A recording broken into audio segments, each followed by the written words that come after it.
And one thing that's fuzzy for me is I'm still sorting through. It's like, okay, so if you use AI, for example, it's like you can use an LLM or you can use your own model. And then it's like, if you use an agent, it's like, oh, now the agent's actually out doing it. So it's not you using an LLM, it's the agent that's out doing stuff. I've heard you talk about on other shows that you have a fleet of agents in house. And I guess my question is when it came to building the product that's going to listen to these calls and then populate the CRM, it seems like there's a chicken and egg because you need the data, but where does the data come from? And then once you have the data, is it you that does it for a period of time and then you're training a model to do it? And then where do agents fit in? I guess just walk me through practically. I guess one is just definitionally how you think about what this stuff means. And then two, which aspects you do, which aspects the machines do, and then how that pendulum shifts over time, if at all.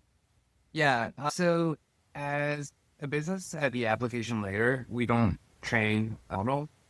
And I think a year or two ago, a lot of VCs were getting this wrong where they were telling you, hey, you're just a VC wrapper or an OpenAI wrapper.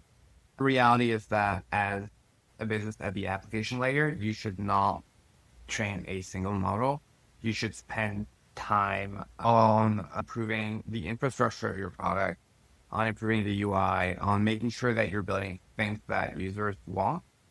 So some of the areas where we are spending time on is more around the retrieval augmented generation, around how you provide context around certain prompts, right?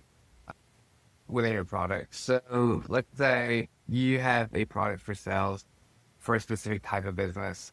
You may want to describe everything about the business and how that sales team operates so that a certain agent will give you the output that you're looking for.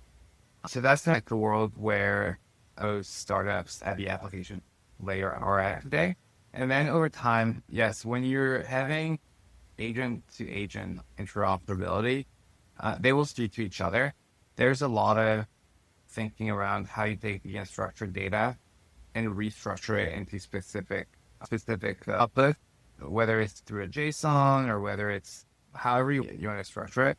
And as you restructure that data, that's kind of what could get fed from one place to another.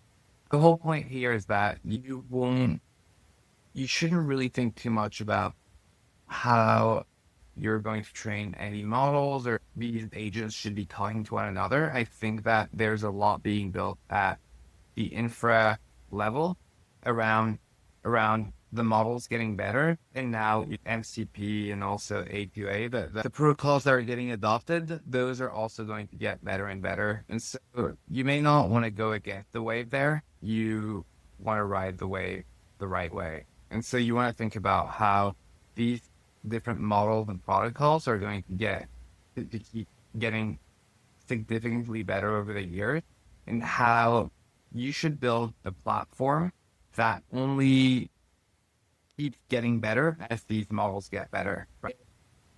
There's a new model that comes out, you should be able to swap out the old model with a new model in certain cases, or allow your users to use the latest model as well if they want to.